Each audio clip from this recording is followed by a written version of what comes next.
From Pacifica, this is Democracy Now! When she saw that he was holding a shotgun, her and her boyfriend dropped to the floor and just kind of started to crawl to see if they could get away. They got up and they started to run through the emergency exit. She said that when she turned around, all she saw was the guy slowly making his way up the stairs and just firing at people, just picking random people. Shooting apparently went on for some time. As of right now, we have approximately 50 who were hit, and we have 14 dead. At least 14 people have been killed, more than 50 wounded at a movie theater in Aurora, Colorado, outside Denver, just 25 miles from the site of the Columbine massacre. The theater was packed for the midnight premiere of the new Batman film, The Dark Knight Rises. It was the deadliest mass shooting in the United States in 5 years. Then Arctic voices, resistance at the tipping point. Shell are going to be the first big oil company this summer to start drilling for oil in the Arctic. The Arctic is a unique and beautiful area of the planet, and to drill for oil there would endanger the wildlife, the habitat of polar bears and narwhals and other creatures, as well as the 4 million people who live there. As the oil giant Shell prepares to begin exploratory drilling in the Arctic, activists across the world have begun holding protests. We'll speak with Shivankar Banerjee, then Mark Hertsgaard, on a new campaign called Climate Parents. He says if we want our children to have a healthy future, we have to stop global warming. What is it going to mean that the temperatures are going to go up for 50 years? What kind of extreme weather is that going to put into play? And above all, what do we do about it? All that and more coming up.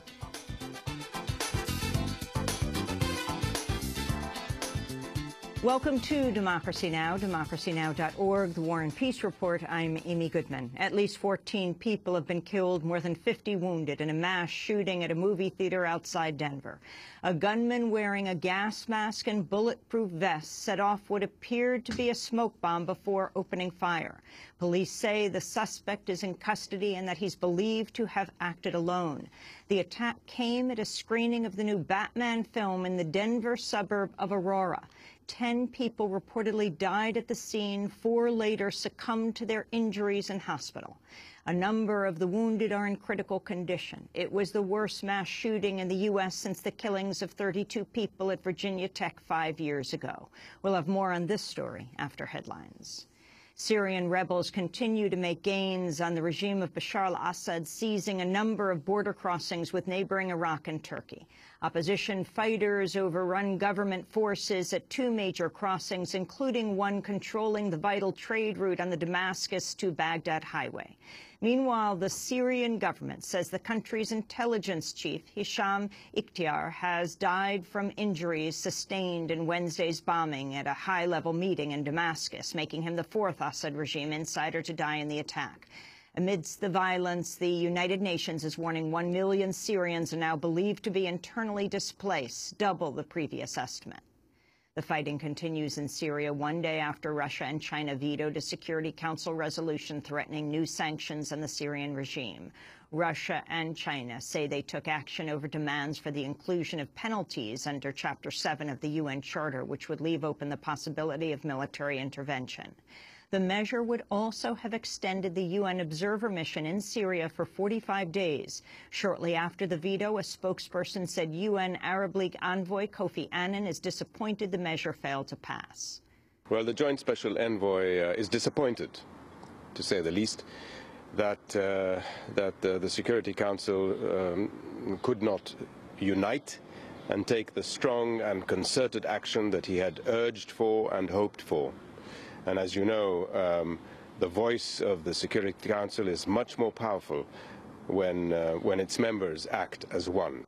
Thursday's action marked the 3rd time Russia and China vetoed a resolution on Syria in the past 9 months. The U.S. ambassador to the UN, Susan Rice, condemned the veto. The Security Council has failed utterly in its most important task on its agenda this year. This is another dark day in Turtle Bay. One can only hope that one day, before too many thousands more die, that Russia and China will stop protecting Assad and allow this council to play its proper role at the center of the international response to the crisis in Syria. Russia has said it used the veto in a bid to prevent any future pretext for military force. Speaking at the UN, Russian Ambassador Vitaly Cherkin claimed the U.S. and its allies are seeking to target the Assad regime as part of a bid to weaken Iran.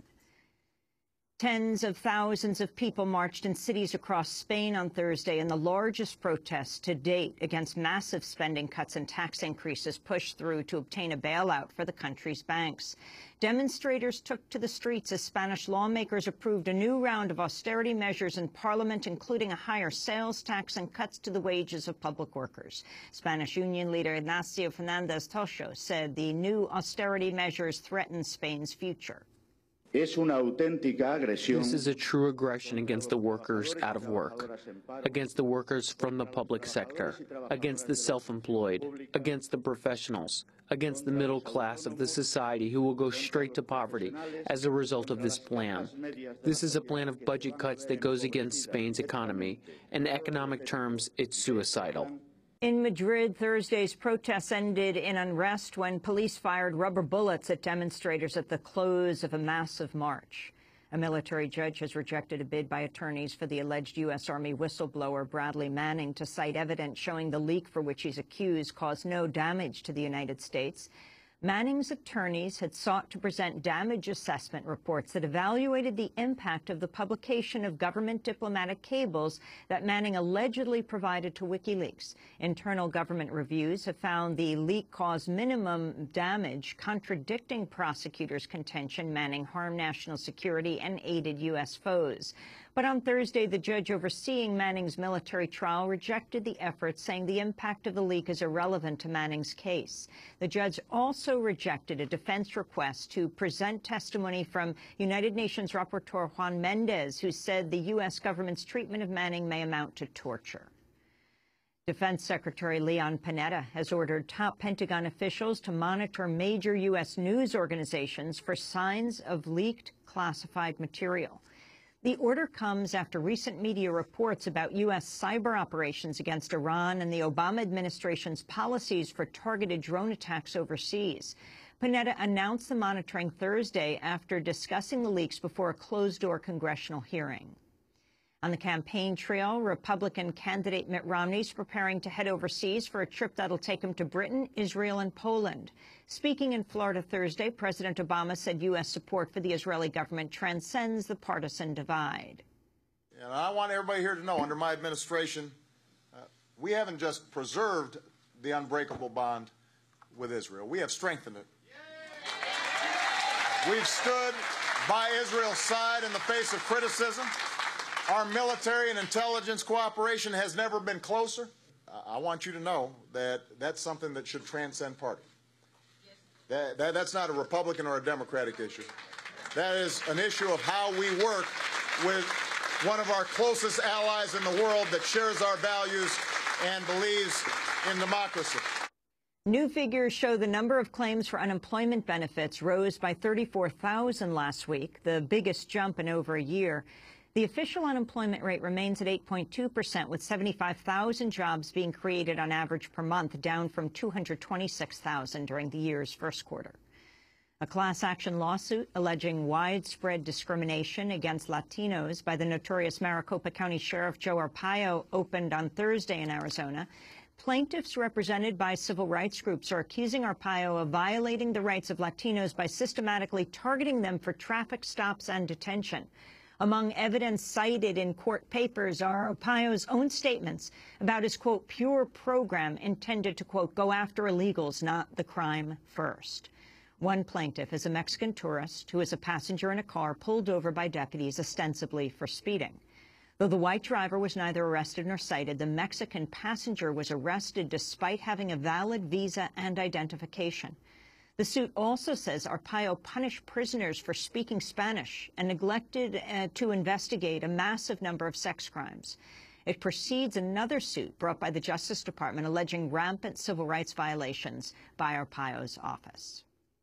The Pentagon's announced it'll allow U.S. service members to wear their uniforms at a gay pride march for the first time. The permission was granted for Saturday's Pride Parade in San Diego, California. The Pentagon says the move does not mark a permanent shift in policy and will only apply in this one case. A new report has found police in major U.S. cities are confiscating condoms from sex workers, putting them at risk of contracting HIV/AIDS. Human Rights Watch says police are harassing, threatening, and even arresting sex workers and transgender women solely for carrying condoms. In at least 3 cities, prosecutors introduced condoms as evidence at trials. Some sex workers who are afraid to carry condoms are reported having unprotected sex or using plastic bags as substitutes.